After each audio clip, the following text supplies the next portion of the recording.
You woke up, glanced at your phone, and it unlocked, recognizing your face in a fraction of a second.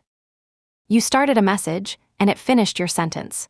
You asked for directions, and a route appeared, chosen from millions of possibilities. A song you'd never heard began to play, and it was perfect. Your Photos app found every picture of your dog, though no one ever labeled a single one. By breakfast, you had used artificial intelligence a dozen times and barely noticed any of it.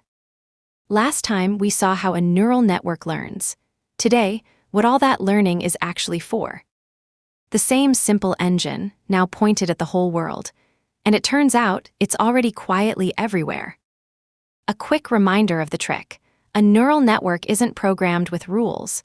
It's shown millions of examples, and it tunes itself to do better. Feed it pictures labeled cat, and it learns what a cat looks like, not from a definition, but from the patterns themselves.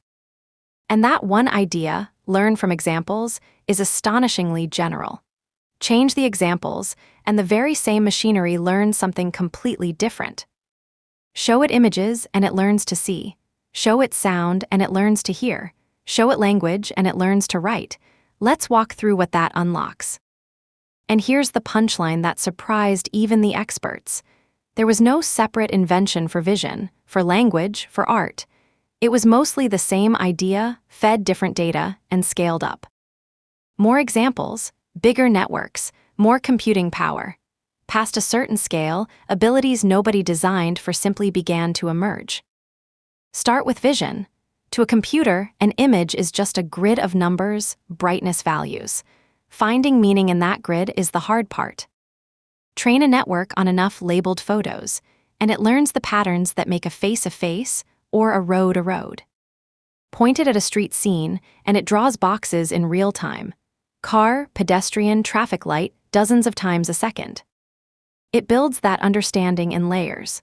The first spotting tiny edges, the next assembling them into shapes, the next into eyes, wheels, and whole objects.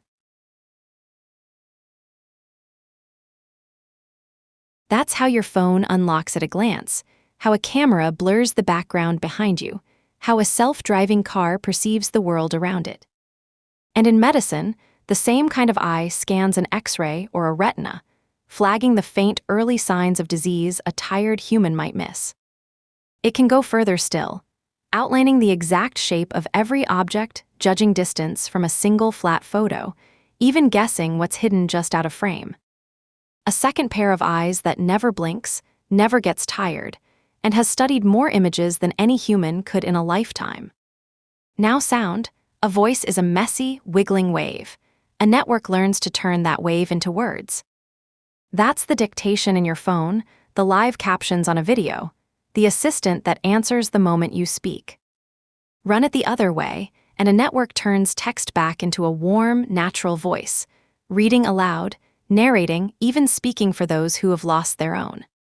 And bridge two languages, and it can translate in near real time, letting two people who share no common tongue simply talk. The same kind of listening separates a single voice from a noisy room, strips the hiss from an old recording, or lifts the vocals out of a song. And it quietly powers accessibility. Live captions for the deaf, described scenes for the blind, a synthetic voice for those who have lost their own.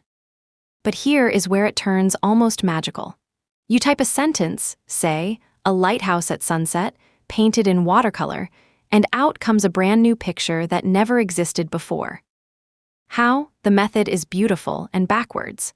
The network is trained by taking real images and slowly adding noise until they dissolve into pure static.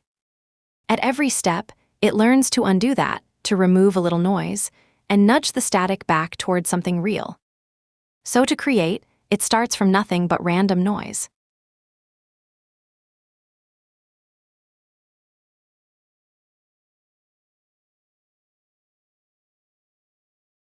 Then, step by step, it removes a little, guided by the meaning of your words, and a picture slowly emerges out of the fog. It isn't pasting existing images together. It's sculpting structure out of randomness, steered by language, almost always an image that never existed before. And you stay in control, Change a single word in the prompt and the whole image shifts. Ask for a different style, and it obliges. It's a conversation with your own imagination. What makes it possible is that, somewhere inside, the network learned a kind of visual vocabulary: what sunset, watercolor, and lighthouse actually look like. And the same idea now generates music, voices, and even video. A new kind of creative tool, a sketchpad that draws whatever you can describe. Then there's the one everyone is talking about, the large language model. The thing that writes, answers, and explains. At its core, it does something almost laughably simple. Given some text, it predicts the next word. Just the next word, then it adds that word and predicts the next, and again and again. One word at a time, it builds whole paragraphs. It learned this by reading a staggering amount of text, much of the written internet, adjusting billions of weights to get better and better at that single guess. And somewhere in learning to predict the next word, it absorbed grammar, facts, reasoning patterns, and styles. Prediction, at enough scale, starts to look a lot like understanding. Scale changed everything. A tiny model merely auto-completes. Make it vast, billions of weights, oceans of text, and it begins to summarize, translate, write code, and reason. Stranger still, you can teach it a brand new task on the spot just by showing a couple of examples right in the prompt. No retraining.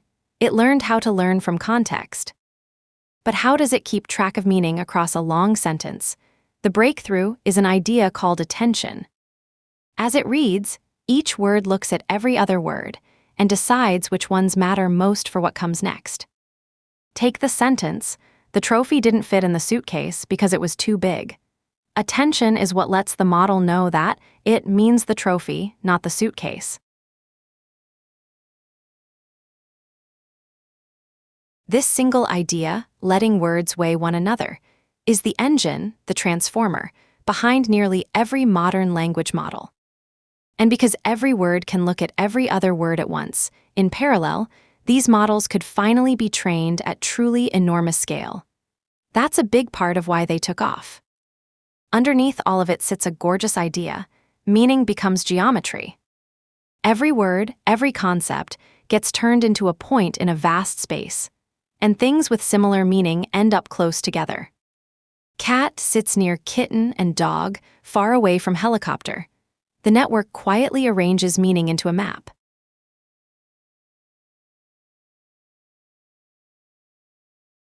And directions on that map carry meaning too. Take the point for king, subtract man, add woman, and you land remarkably close to queen. Relationships, captured as arrows in space. That's how machines began to handle not just words, but what they actually mean. Push it further, and pictures and words can live in the same space, which is how you can search your photos just by describing them, and the machine simply finds the right one. Step back and you start to see it everywhere, usually completely invisible. The feed that decides what you see next, the search that reads what you really meant, the map that predicts a traffic jam before it forms. The bank quietly flagging a fraudulent charge in milliseconds, the spam filter you never think about, the keyboard guessing your next word. It translates a menu through your camera, recommends the next show, routes the delivery trucks, forecasts demand, and watches for fraud, often before you've finished your coffee. None of it announces itself. It's just a quiet layer of learned judgment woven through the tools you already use every day. And then there's science, where it's becoming a genuine accelerant. For 50 years, predicting how a protein folds, the key to understanding life and disease, was one of biology's grand unsolved challenges.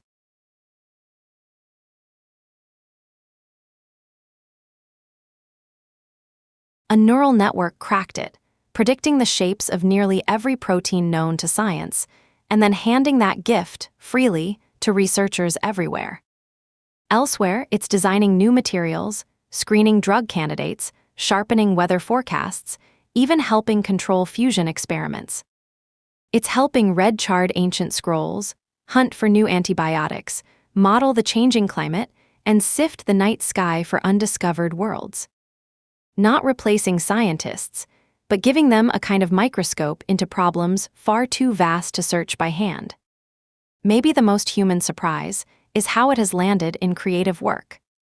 It drafts code beside programmers, sketches beside designers, riffs melodies beside musicians, and rough drafts beside writers.